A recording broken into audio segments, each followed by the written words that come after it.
o diamante bruto que está ali assim, na verdade, ele não tem nem que ser lapidado, ele só tem que ser exposto. E o Harrison faz parte desse seleto grupo, digamos assim, né? O Harrison está num nível acima do normal.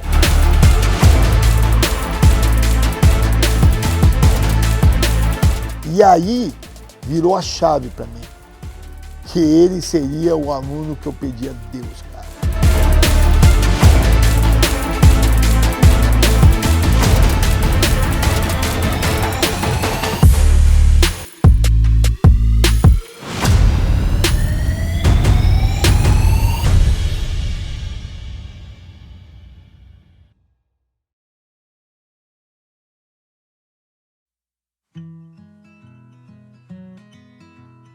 Era difícil, porque, né, eu no exército, novinho. Ele ficava o dia inteiro ela fora. Novinha. E eu também trabalhava. Daí a gente não tinha nada, né?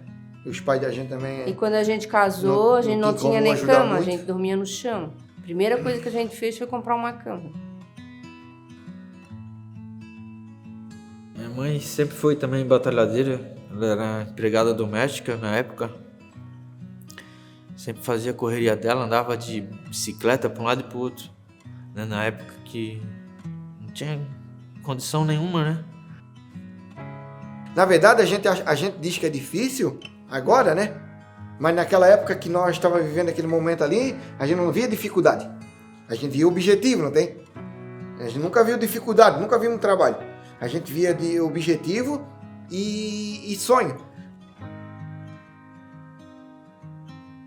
Um ano e 4 meses de diferença. Aí eu engravidei do Harrison, mas, meu Deus, eu custei até aceitar a gravidez dele. Porque foi assim, né? Já tinha um bebê, porque quando o Eric nasceu, ele era um bebê, né? E daí era 2 bebês. Eu saía com os 2 de carrinho, um em cima e outro embaixo. Aí as pessoas perguntavam, é gêmeos? Eu disse, não é gêmeos, não. Mas era a diferença de 1 ano e 4 meses, né? Mas porque era um bebê.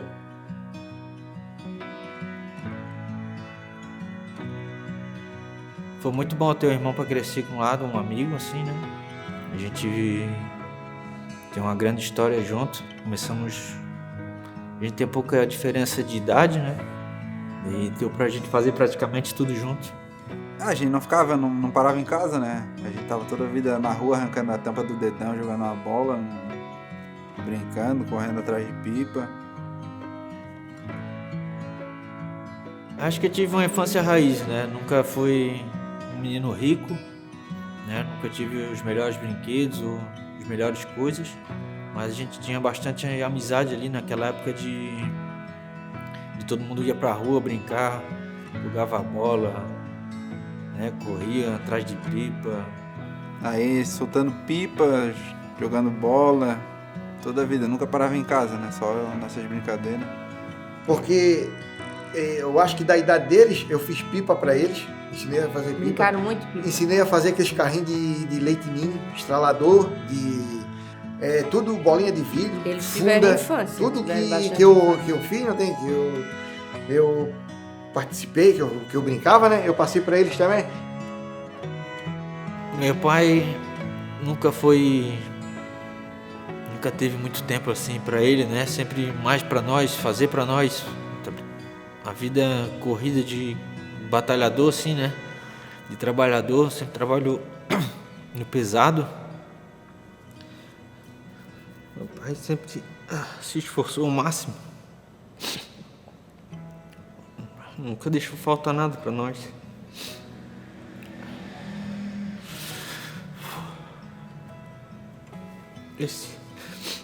Esse é o cara. Sempre batalharam pra comprar as coisinhas pra gente. Kimono, nas trocas de faixa, troca de corda da capoeira. Sempre não dava o melhor, mas não dava o pior. Eles davam pra não deixar a gente dizer que não tem, né? Mas sempre nunca deixaram de faltar, né? Eu me quebrava todo trabalhando pra dar as coisas pra eles, não tem? Eles nunca, como eu digo, eles nunca tiveram as melhores coisas, nunca tiveram, Guga. Eles nunca tiveram o melhor celular, o melhor tênis, eles nunca tiveram o melhor relógio, nunca. Mas eles tiveram tudo. Eles tiveram celular, relógio, Coisas que eu tinha, eu trabalhava, tipo assim, de segunda a sexta. Sábado e domingo eu trabalhava, que era para comprar as coisinhas para eles. Eu faço muito, cara. Pra deixar ele orgulhoso.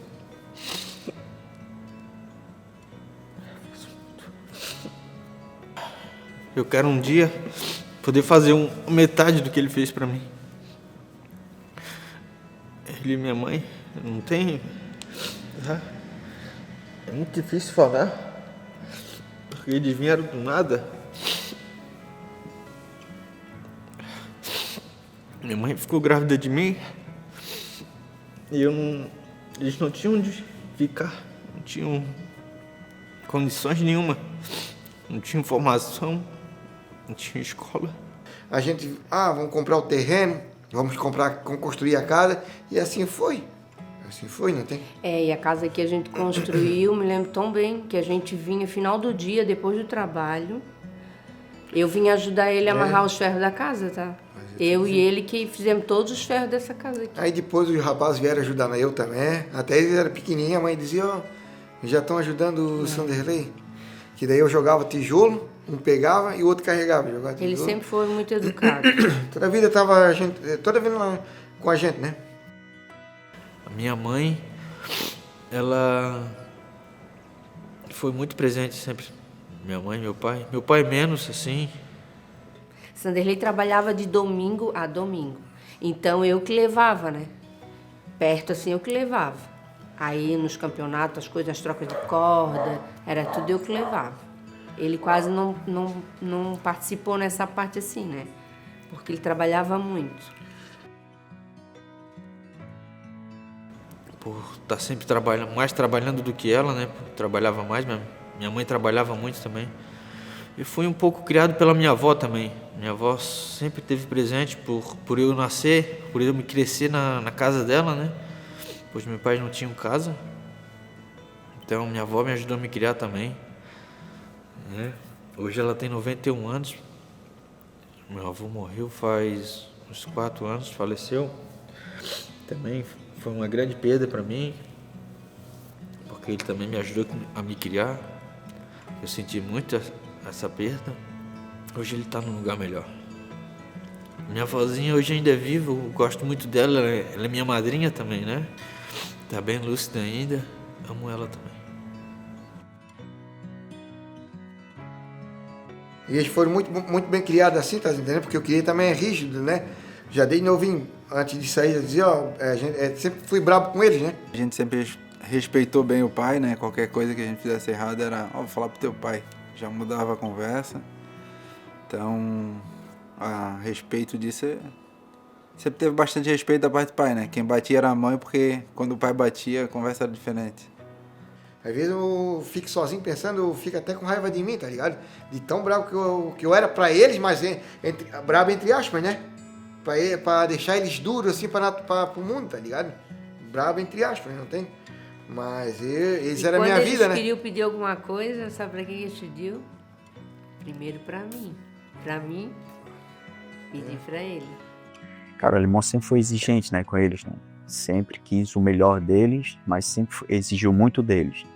Correto, né, educados. A educação deles tinha que ser 100% para trabalhar, para fazer as coisas, acordar de manhã cedo, arrumar a cama deles, preparar as coisas para antes de ir para a escola. Chegar na escola, tinha que estudar, tinha que fazer as tarefas. E assim eu passava isso aí para eles, não tem? E sempre foi isso aí, foi dando educação, determinação, disciplina, regra.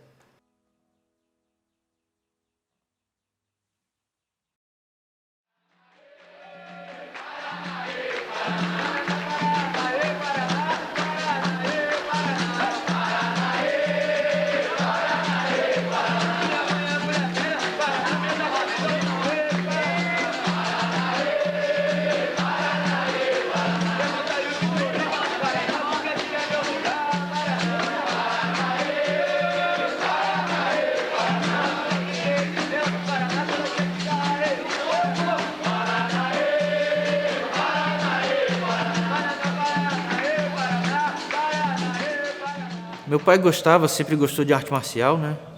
Ele fez Kung Fu quando era novo, sempre gostou, sempre teve apego por isso. e queria que a gente seguisse o mesmo caminho. Então, por isso que ele botou a gente a treinar com o professor Tucci.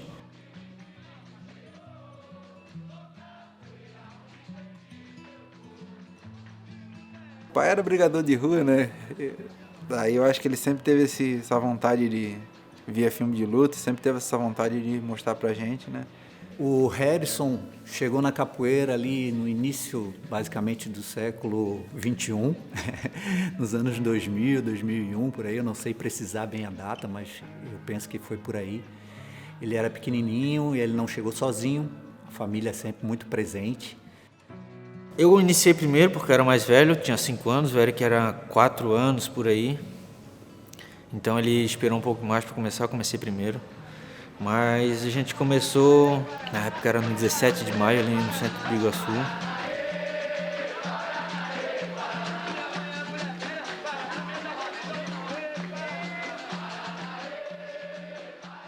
Eram crianças calmas, tranquilas, né, que respeitavam, me ouviam bastante e que gostavam de uma das faces da capoeira, que é a que deu origem a toda a luta de resistência da capoeira, que é a parte luta.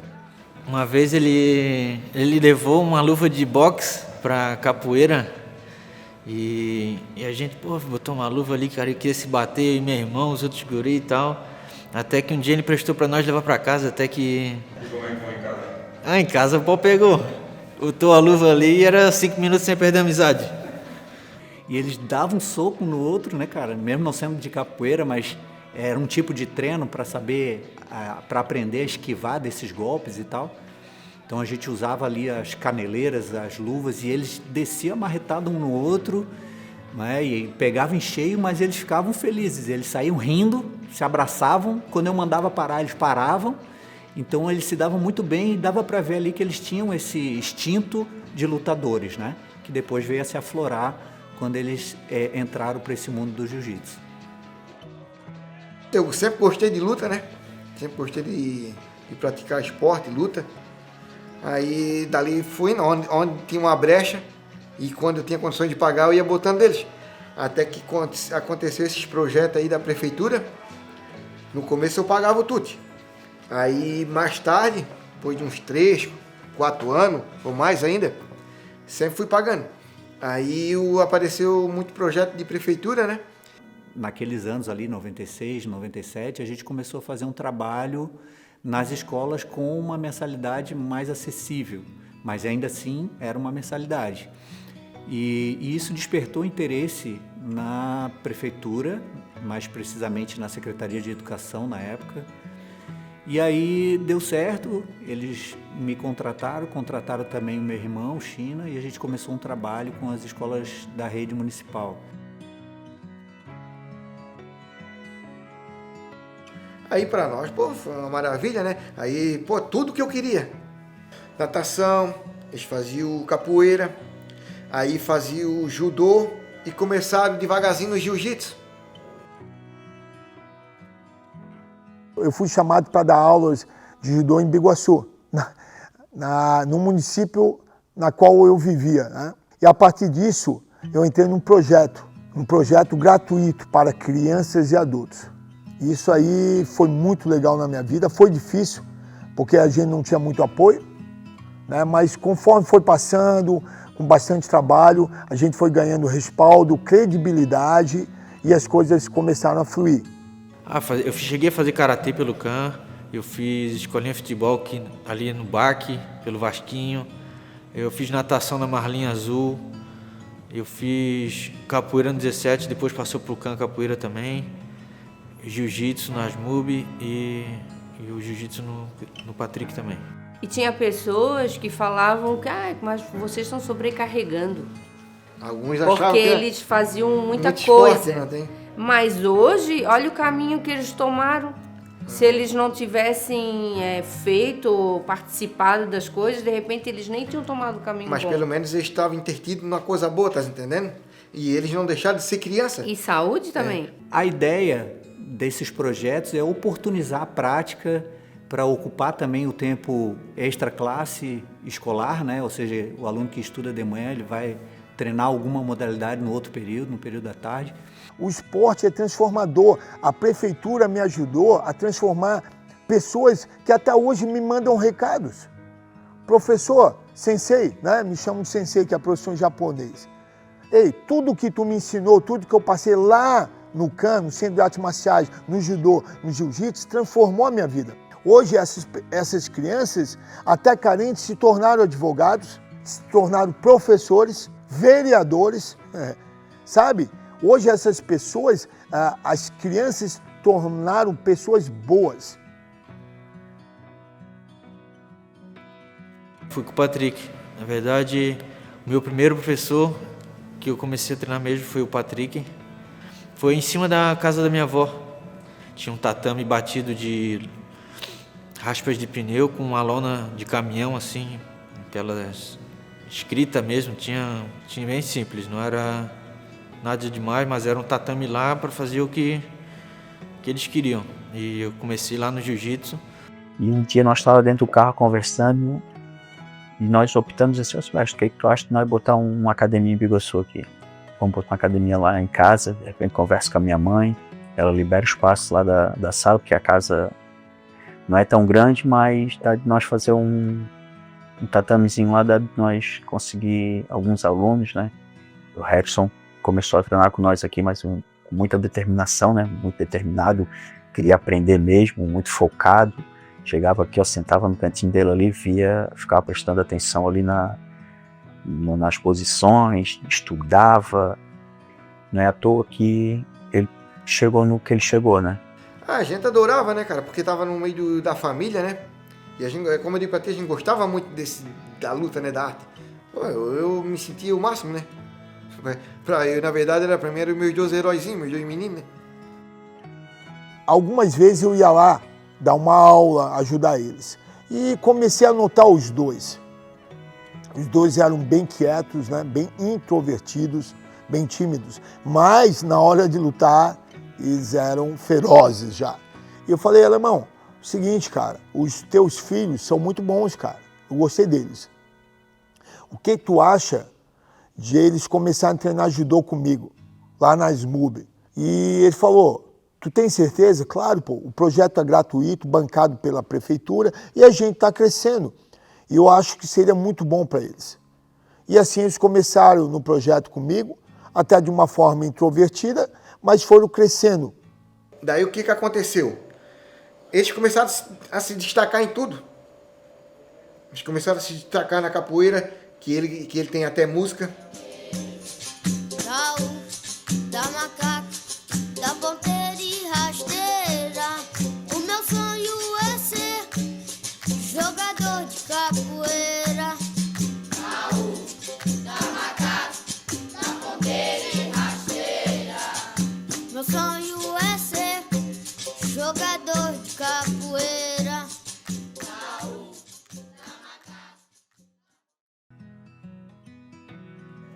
Aí depois começou a se destacar no judô, que aí começou a competir muito, ter competição. Aí o karatê, que eles tinham começado por último, já ficou de lado. Aí ficou capoeira e judô. Foi uma fase assim, quando eu decidi parar de treinar capoeira, porque eu estava fazendo muita coisa, tinha muita atividade que eu fazia pela prefeitura assim de Biguaçu. Eles tinham bastante incentivo assim, no esporte na época que eu treinava, quando era novo. E aí foi um processo natural, o afastamento dele, ele treinou o tempo que foi necessário, que deu para conciliar com estudo também, né? Porque ele tinha que conciliar judô, capoeira, estudo, família, então... e ainda num período de adolescência, as amizades e tudo mais, então ficava complicado mesmo. E eu tenho certeza que ele fez bem em optar por esse caminho, porque se não fosse isso, ele não teria se tornado o lutador que é hoje. Da SMUB a gente foi para o CAN, que era o Centro de Artes Marciais. E lá realmente eles começaram a florescer. Não só como judocas, mas começaram a voltar a treinar jiu-jitsu novamente e começaram a querer competir. Daí nasceu uma dupla famosa, né? Harrison e Eric.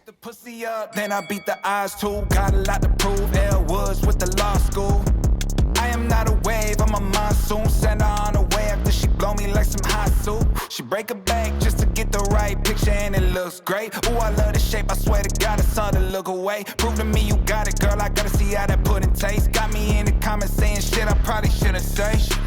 I like girls who earn a bunch, cook me up some lunch, they cook my book, she work for Ernst & Young. Aqui, fazer aqui, pronto, bora. E por eu sempre ser o menor da categoria, esse pessoal nunca deu nada pra mim, né? Então, quando eu botava a mão no kimono deles e eles sentiam o peso, eles, porra. Meu irmão era sempre aquele cara que tu olhava assim, meu Deus, quem é esse cara aí? Vou matar ele. E ele jogava todo mundo, cara. I'm interested in making ends opposed to making friends. Double bags, I've been paranoid, having the safest sex, I'll take the check. Finishing his drink should only take a sec, but Mark just cut me off, he told me that I go on stage and Ele chegou a viajar tudo, na época, viajar de avião, imagina, criança, 14, 15 anos assim. A gente viajou o Brasil, quase o Brasil inteiro, com os atletas de Biguaçu, através desse projeto. Mas eu sempre reparei que eles, pô, tudo que eles iam, eles ganhavam, sabe? Tudo. Mesmo eles pegando adversários até maiores, mais fortes, mais pesados, eles davam um jeito, eles ganhavam a luta, né? E eu fui acompanhando eles no campeonato, assim, quando eu vi, eu pensei, pô, nem me importava mais, assim, nessa questão. Eu já sabia que eles iam entrar no tatame e ia sair de lá com a medalha de ouro, né? Porque, pô, era uma pedeira, assim, eles atropelavam todo mundo.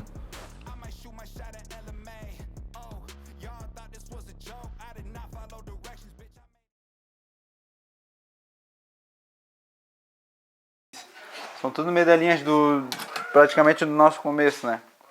Aqui tem uma aqui, ó, muito antiga, ó. Essa aqui foi tá bem acabadinha, né? Que ela se deteriorou, né? Foi o primeiro campeonato que eu tive que eu não tinha categoria. Aí o Harris também não tinha e eu tive que lutar contra ele. Aí naquela época lá ele saiu na melhor. Cara, essa é uma coisa que, sabe aquelas coisas de academia, que quando tu chega lá, tu e teu irmão na academia e todo mundo quer ver vocês se pegarem, né? Só porque são irmãos. A gente nem gostava de treinar um com o outro, não gostava. A gente treinava obrigado, né? Aquelas coisas de... não era de que querer mandar mais e tal. A gente não gostava de treinar, pra falar a verdade. A gente evitava se pegar porque sempre ficava meio sério ali, então... ficava meio uma grosseria dos dois lados, né? Então a gente sempre evitava essa parte de... Na verdade, Silvestre já não botava muita gente junto por causa disso, né? Por causa que podia ficar meio engrossar o caldo ali. O Harrison e o Eric, eles eram assim, muito ligados, a gente via que tinha uma cumplicidade, mas na hora que ia lutar, o pau comia. Eles realmente lutavam de verdade. Isso aí me chamou um pouco a atenção, da cumplicidade como irmãos e amigos, mas da vontade de lutar. Mas eu era bem afrontoso, por mais que ele seja mais graduado, né, por a gente ter praticamente o mesmo nível de... tinha o mesmo nível de luta e tal, os dois sabiam seu limite, então era muito afrontoso, né? Ele foi ao contrário de mim.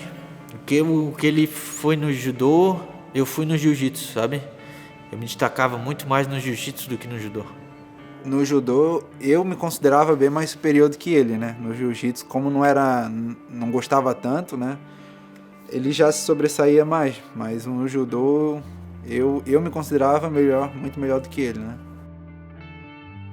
Aí depois entrou o Victor também na parada, aí o Victor também começou a acompanhar eles também, daí foi pro jiu-jitsu também, o Victor também passou pela capoeira, né?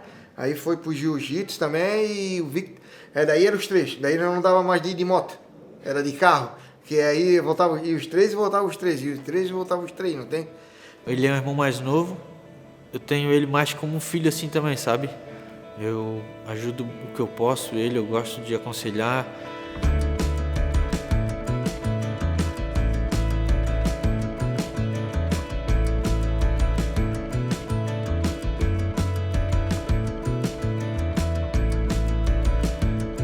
Eu vi assim como uma coisa que eu fiquei pensando assim, como é que eu vou entrosar nesse time, né? Os dois já estão tanto tempo juntos, já, né?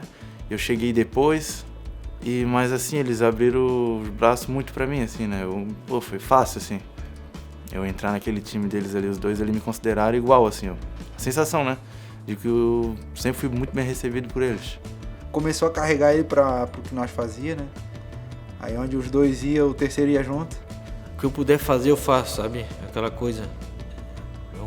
Meu irmão de sangue, meus irmãos, mato e morro por eles, né? Não, por mais que a gente se brigue às vezes, mas ele também me enxerga de uma forma que ele, né? Ele me enxerga como um pai também para ele, sabe? Desde quando eu comecei a andar na carona dele de carro, assim, eu já me inspirava nele. Desde quando ele dirige um carro, eu já me inspiro. Eu quero dirigir que nem ele. Sempre me inspirei muito nele, assim, a forma como ele lida com as coisas, né? A forma como ele lida com os problemas.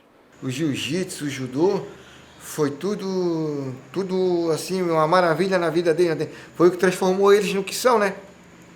Que meus filhos não são médicos, mas eu tenho orgulho do que eles são, tá entendendo? Eu tenho muito orgulho do que eles são hoje. Eles têm faculdade, eles fizeram Tem faculdade deles, tem estudo, tem a profissão deles. Eles são formados em eletrotécnico. E meu pai conseguiu um estágio para mim na empresa de eletrificação, que foi meu primeiro emprego na época, e já direcionado para a minha formação que eu estava fazendo no curso técnico.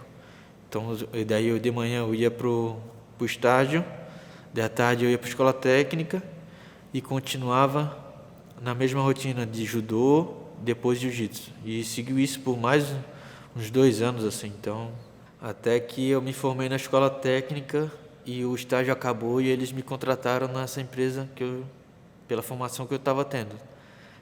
Eu comecei no estágio, eu tinha 17 para 18 e quando eu completei, eu já estava com 18, eu comecei a trabalhar. Daí aquela coisa de namoradinha, de ter dinheiro para sair com ela. Eu já namorava na época a minha esposa hoje. A gente ficou bem amigo e tal, mas a gente começou assim a conversar e tudo mais. Ele já tinha 18 anos, na época que ele fazia judô. Aí ele terminava do judô ali com meu pai e ele ia pro jiu-jitsu já lá na superação com meu pai junto. Então a gente começou a ter mais esse contato quando ele já era assim 18 anos, por aí. Ela também foi um grande ponto de eu não ter parado da luta também, por conta de ela estar sempre comigo ali e tal, por ela ser filha do professor, né? Eu vi os dois crescerem juntos no tatame e florescer um amor entre eles. Aí o resto ia pro judô todo bobinho, passava um perfume que antes não tinha isso, era só desodorante, não ia. Aí já começou a ir todo arrumadinho, eu lembro que ele ia com a camiseta do 1000 gol do Romário, todo bonezinho pra trás. Aí ele ia todo arrumadinho, porque ele sabia que a Mayara ia estar lá, então todo bobo, né? Imagina, primeiro namoro, todo bobinho. Eu lembro muito bem quando ele veio pedir a minha filha em namoro. Isso foi lá no CAN, lá em Biguaçu. Daí já ia todo cabreiro, né? Tá, e agora, cara? Meu Deus do céu, como eu vou chegar lá? Daí eu sei que um dia eu cheguei antes do treino ainda, burro, tá ligado? Pra ele matar depois no treino era fácil. Aí eu lembro que a gente, antes do treino, o Harrison foi lá, antes do treino, foi lá e pediu pro meu pai, eu quero namorar com a tua família, com a tua filha, eu posso? Daí eu acho que ele liberou, né, certo rio, pediu pra cuidar de mim. Daí, pô, Sensei, não, tô assim, tô ficando com a tua filha, acho que tu já sabe, pô, eu gosto dela, eu queria ver se tu deixava namorar com ela, né? E eu nem tinha falado com a Mayara, meu Deus do céu. E ele chegou todo acanhado e falou, Sensei, eu preciso falar um negócio contigo. E baixou a cabeça. Falei, eu já sei o que tu queres, mas tu sabe da responsabilidade que tu vai ter? Aí ele olhou para mim, sei, ela é minha filha, meu tesouro, e você vai namorar ela. Então, eu falei assim, se você fizer mal, você vai ter que se mudar de país. Algo assim, né? Meio para assustar ele, na brincadeira. E aí, no outro dia, ele já apareceu com a aliança lá na competição. E foi engraçado que ele nem me pediu, ele só chegou, botou a aliança no meu dedo. E a gente tá namorando. Aí a gente saía junto, mas meu pai tinha que estar junto, a gente tinha que namorar na sala. Não podia ser muito... Meu pai sempre foi mais ciumentinho comigo.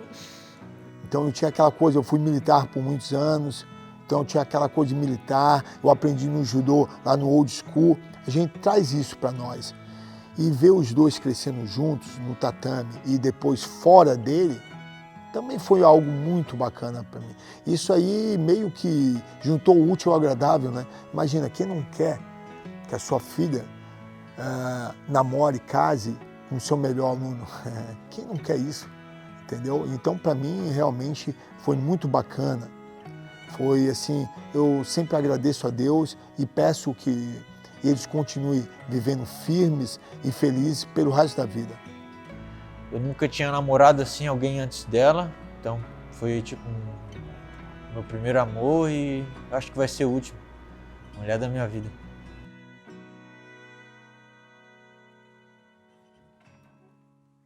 Meu pai sempre apostava assim no Harrison, né? Sempre falava até pro pai dele, não, teu filho, né, vai ter um futuro, teu filho, realmente eu vejo ele campeão. E aí eu sempre ia nas competições com ele, né? Aí eu comecei a ver que ele realmente, nossa, tipo, parece que ele ia lutar, ele brincava assim com os adversários, e ele não fazia careta, não fazia força, parecia algo assim tão natural, né? E ele fazia com muita facilidade.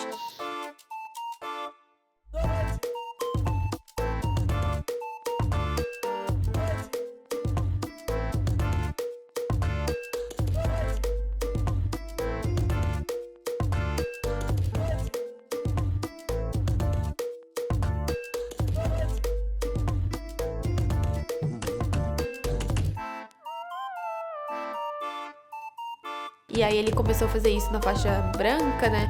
Aí se destacou na azul, foi pra roxa. E aí a partir do momento que eu vi que roxa, assim, que ele começou a realmente a ganhar campeonatos importantes.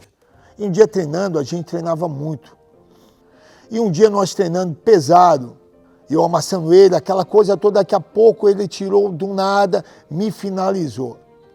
Quando ele me finalizou, compadre, eu pensei assim, meu Deus, muito faixa preta não me finalizava, muito cara bom não me finalizava, entendeu? E um aluno meu, faixa roxa, novinho, me finalizar, meu irmão, foi algo assim surreal. E aí virou a chave para mim, que ele seria o aluno que eu pedi a Deus, cara. Uma noite, estava garoando e eu falei com os dois, assim, Harrison, Eric, vocês dois têm um futuro brilhante pela frente. Eu tenho certeza que vocês vão crescer e vão começar a competir e ganhar. E foi o que aconteceu. Mas nesse sentido, o Eric ficou um pouquinho para trás. O Harrison começou a ter um destaque maior. Meu irmão era para ser tanto campeão quanto eu, sabe? Ele acabou parando, desistindo, perdendo um pouco a vontade disso no meio do caminho. Eu não me lembro como foi exatamente o meu acidente, mas eu tava correndo e meu pé quebrou em 2 lugares. Porque eu sempre fui acima do peso, né, meio fortinho, então não sei o que estava com o osso fraco. Não sei dizer como é que foi 100% do meu acidente, mas isso aí que marcou, né? Fiquei muito tempo afastado. E tinha esse peso todo, cara, ele tava vindo numa cirurgia, não conseguia fazer exercício, nada também. Trabalhava sentado, então foi tudo um acúmulo de coisa assim. E o Eric foi se distanciando nessa parte de competição, embora eles lutaram muito tempo juntos, tinham aquela cumplicidade ainda de irmãos, de parceiros, mas o Harrison aos pouquinhos foi se destacando. E isso culminou quando eu vim para a América, ele era roxo ainda. E eu precisava de um sucessor para dar aula no meu lugar, nessa academia, na superação. E eu falei com o pessoal, na época eu falei até com o Thiago Tavares, eu falei com o pessoal, pô, eu preciso de um sucessor, falei com vários amigos meus, e eu levei ele para treinar com o pessoal de alto nível. E o Harrison fez, assim, fez bonito demais. Ele se mostrou o que era. Ele realmente mostrou a face dele. O Silvestre sempre levava ele aos sábados, alguns treinos esporádicos, no treino principal lá para a gente treinar. Então o Harrison sempre foi muito duro. Sempre, eu lembro que ele chegava assim, era o faixa azul que até os graduados não queriam treinar, porque era um faixa azul duro demais, entendeu? Era um faixa azul que se desse mole, o faixa azul bem complicava. E aí eu lembro muito bem que eles disseram, cara, gradua o Harrison. E ele só tinha 1 ano de faixa roxa. E eu graduei de faixa marrom e deixei no meu lugar na superação. E aí começou uma nova história.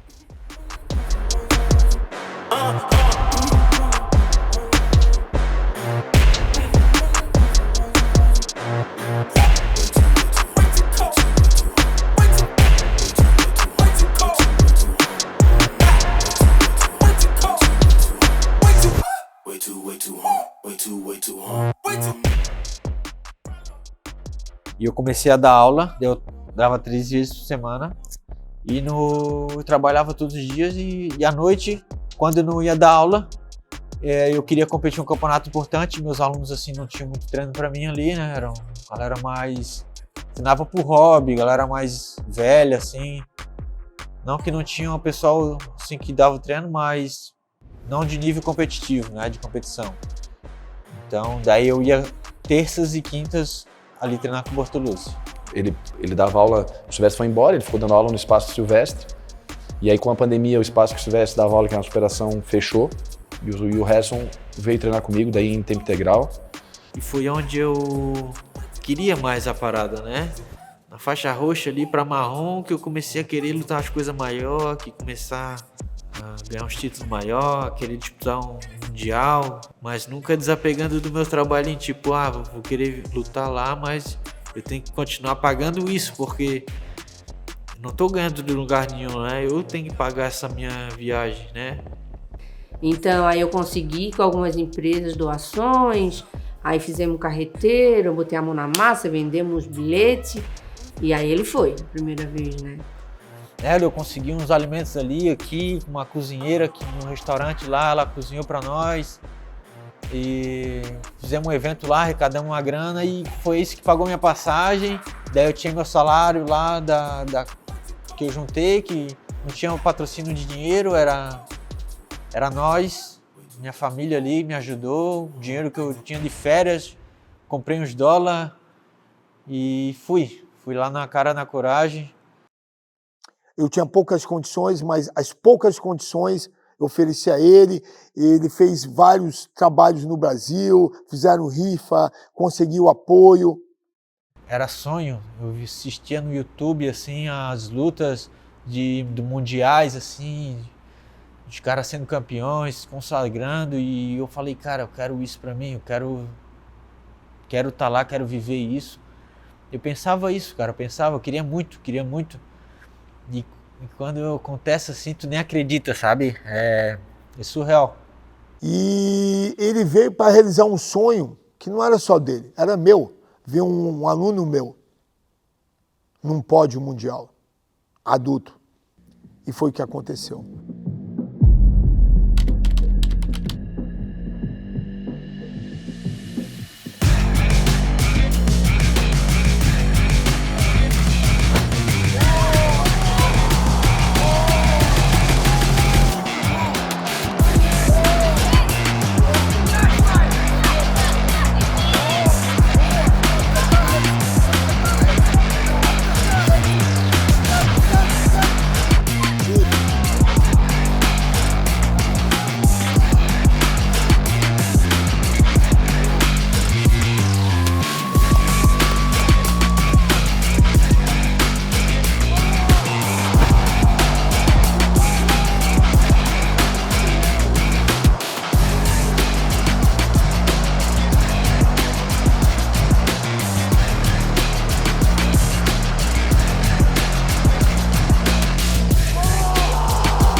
Já senti aquela sensação, falei, porra, Sensei, tô me sentindo bem, cara. Amanhã vai ser o meu dia. Assim eu falei. E daí, pô, aconteceu, finalizei todas as minhas lutas assim até a final. E a final foi contra um atleta que hoje é uma referência mundial, que é o Kainan Duarte. I got the time today. I'm looking for all of the fades, want all of the smoke. All of my goals inside of the scope. I'm taking the hill, then coming for more. Woke up, didn't even stretch. I'm placing. Eu lembro muito bem que quando a gente chegou na final, ninguém conhecia o Harrison, ninguém me conhecia. Eu era novo aqui na América, a gente não tinha nome ainda. E eles começaram meio, não debochar, mas fazer caso. Quem é esse cara? Como é que ele chegou na final? Quem é esse alemão?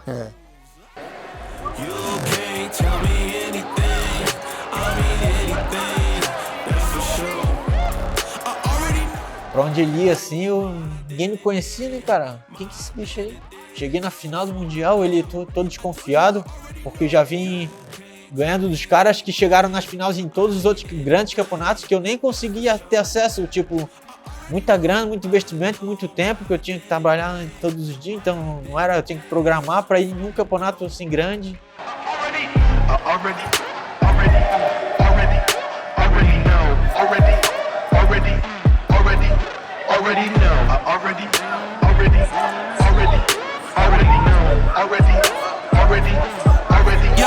Aí no corner dele assim, ó, era Galvão, os Mendes, todo mundo, ninguém me conhecia, né? E acabou a luta assim, foi uma guerra, foi um lutão.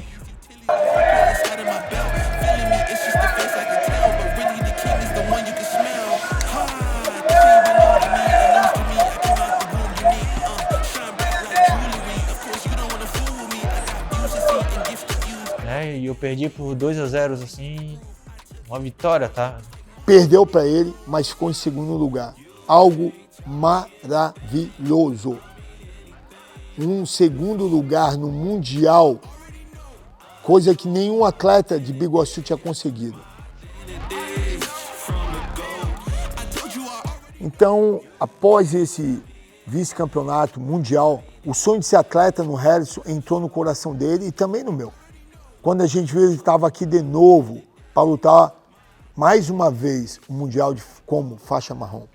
E mais uma vez ele lutou super bem, finalizou várias lutas e chegou na final.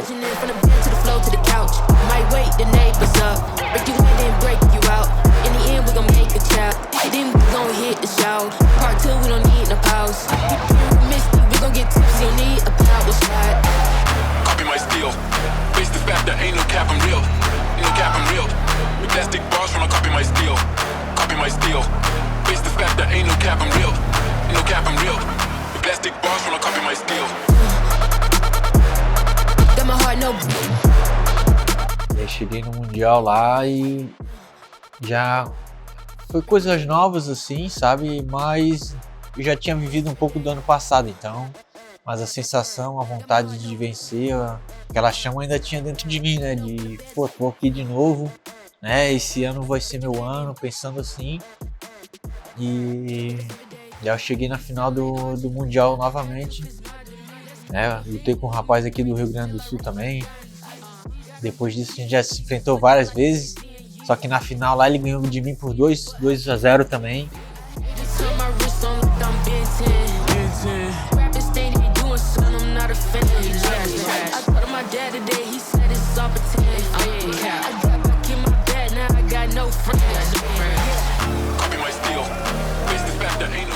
Logo após isso a gente pegou a faixa preta e foi lutar um campeonato.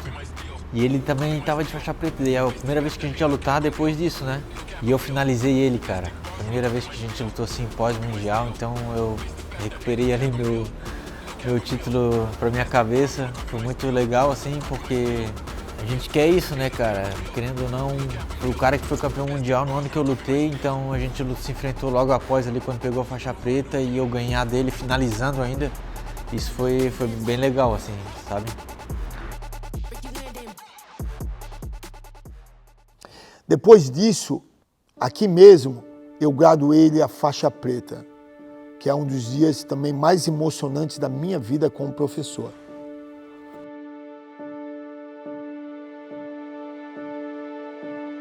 vou pegar faixa preta e dá pra ser faixa preta. Não, minha parada não era essa. O meu objetivo mesmo era ser bom de jiu-jitsu, sabe? Ser um campeão, ser um vencedor, ser um exemplo, ser um cara que motiva, um cara que vai... As pessoas vão falar assim, pô, aquele bicho ali, ó, é foda, o bicho é duro, olha só, o bicho batalha, o bicho merece, sabe?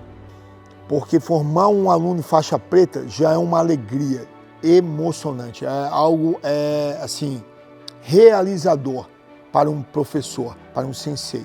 Imagina alguém que tu ama como filho, que era namorado da minha filha na época, e que eu apostava todas as fichas, e um atleta de nível mundial, como ele se transformou.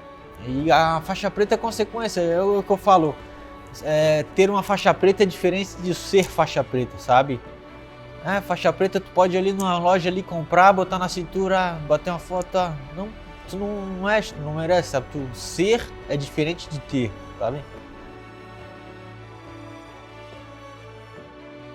E a gente pensou, partindo do propósito, pô, se ele sem treinar integralmente, sem se dedicar total, ele foi 2 vezes vice-campeão mundial, como ele seria, certo, como atleta?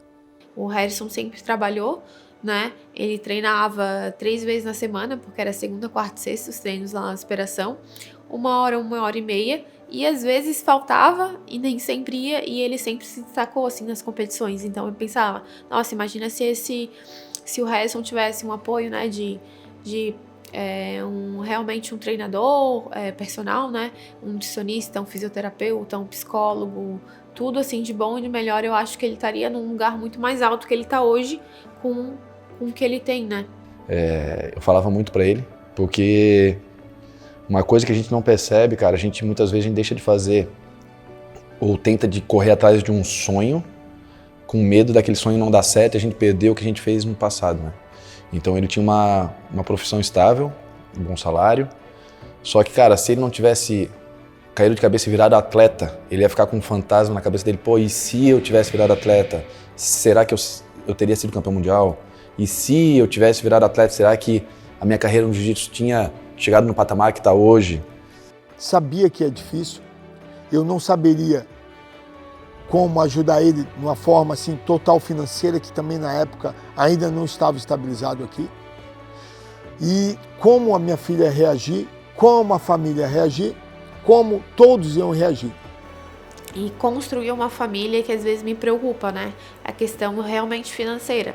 Que a gente sabe que ser atleta aqui no Brasil, a remuneração não é tão boa, né? Ele recebe algumas bolsas até do governo, que aliás ainda algumas estão atrasadas. Então imagina tu sobreviver, manter uma família com uma bolsa que às vezes nem 100% é garantida. E eu falando, Harrison, tu não pode perder tempo. E ele ganhando medalhas de nível internacional, fazendo bonito aqui na América.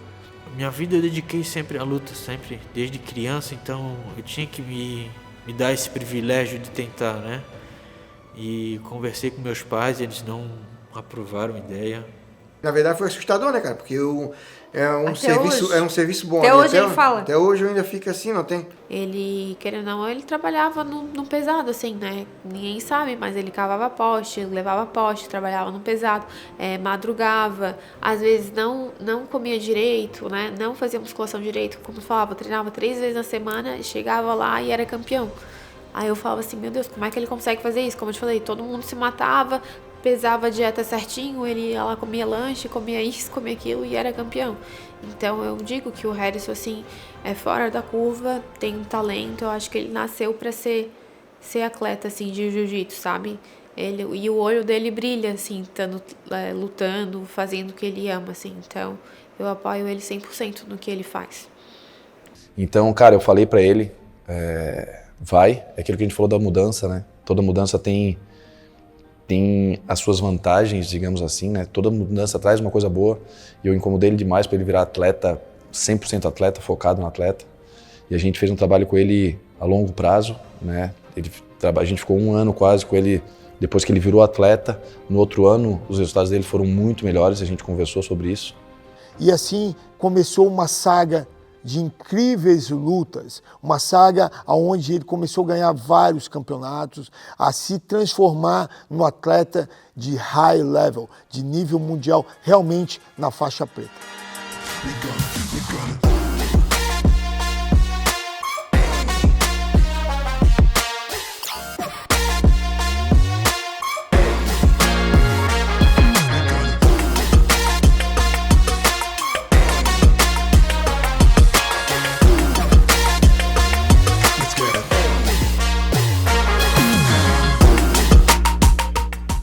E depois disso foi só progresso. Comecei a lutar aí para todos os campeonatos grandes de jiu-jitsu. Comecei a lutar todos os campeonatos do calendário. Não todos, porque ainda assim era muito caro, né, para viajar, mas já conseguia lutar muitos outros campeonatos que eu não conseguiria quando estava trabalhando. E consequentemente o meu jiu-jitsu também deu um levante muito grande, porque eu estava conseguindo me dedicar 100% ao jiu-jitsu. Então fazia a parte de preparação, de fisioterapia, de preparação física, né? De maromba ali, e treinos de jiu-jitsu. A parte física dele é muito forte para a categoria. E a parte técnica também, cara, é diferente. Tu lutar com o Harrison, treinar com o Harrison, é diferente de tu treinar com outras pessoas, com outros atletas, inclusive de nível mundial, né?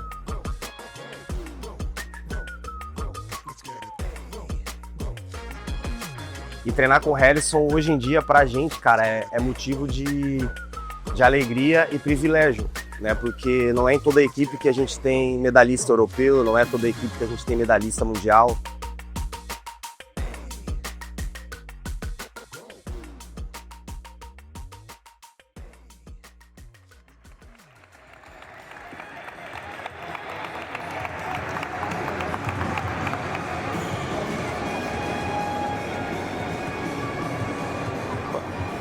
Fala, galera. Primeiramente agradecer a organização do evento, né, aos mestres aí por estar me indicando.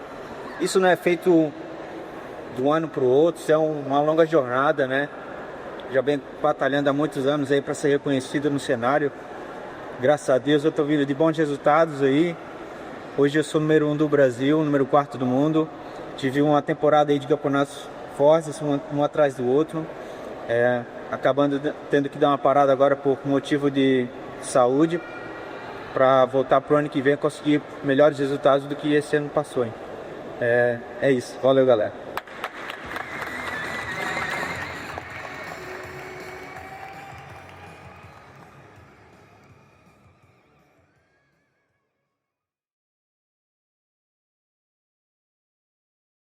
O europeu, que é em janeiro, daí depois vem o Pan-Americano, que é em março ali. Logo em seguida vem o brasileiro, que é abril, maio, e depois vem o mundial, que é em junho. Então, o calendário dos principais campeonatos são esses. E ano passado eu consegui fazer todos e consegui esse grande slam, que é a medalha no brasileiro, no europeu e no mundial. O mundial de 2024, o europeu de 24, Pan-Americano 24 e Brasileiro 24 também. Se apertar, cada uma medalha dessa daí sai sangue, suor e lágrima.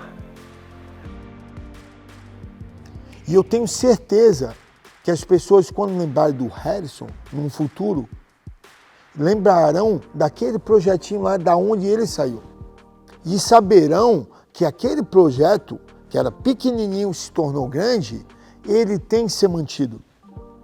As prefeituras têm que manter. O governo tem que auxiliar. Os pais têm que acreditar. Acredite no seu filho. E como eu disse, cara, de novo, orgulho porque a gente sabe de onde ele saiu, como ele chegou ali. A gente sabe de tudo isso aí, assim, a dificuldade que foi, como ele treinou, como ele batalhou. Eu desejo todo dia, eu peço que ele seja esse campeão mundial e traga esse título para cá para nós, para nossa família e para a família Ataque Duplo. Né? Que ele saiba que eu tô sempre torcendo e apoiando ele nessas paradas. Cada vitória dele é uma alegria que ele traz e que em breve ele vai ser o futuro campeão mundial e a gente vai poder comemorar aqui em Biguaçu, certamente fazendo uma grande festa para ele. Que futuramente ele alcance os objetivos que ele tem e que a gente possa construir a nossa família junto e que dê tudo certo, não importa se é aqui no Brasil ou nos Estados Unidos, o importante é que a gente esteja junto. Eu quero ver ele crescendo, porque a vitória dele, sabe, tu entende quando alguém ganha e você sente que ganhou junto? Você entende quando alguém perde e você sente que perdeu junto? Você entende que quando alguém está feliz, você está feliz junto? É o que eu sinto por ele, entendeu? É esse tipo de amor que eu tenho por ele. E cara, ele tem tudo para ser campeão mundial. Basta ele querer, ele fazer o trabalho que tem que ser feito para ser campeão mundial, ele pagar o preço para ser campeão mundial. E, cara, é isso. É uma satisfação muito grande eu poder trabalhar com ele e poder fazer parte da trajetória de atleta dele. Quem está no caminho, na trajetória para isso, com certeza já sonhou, sabe? E quando tu sonha, para realizar é só a ação, né? Só tu continuar fazendo o que tu estás fazendo, se dedicando o máximo. E que eu sei que vai chegar. Essa hora não tá longe, esse dia vai chegar.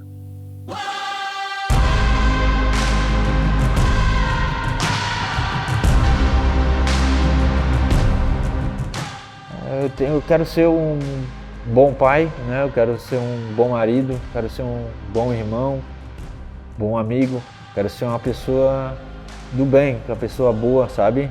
O resto é consequência. O que importa pra mim vai ser sempre quem tá do meu lado, quem sabe o que o cara passa, que a gente vive, né? Um sonho mesmo é isso, né? De construir uma família, ser bem sucedido assim na vida, não só no tatame, né?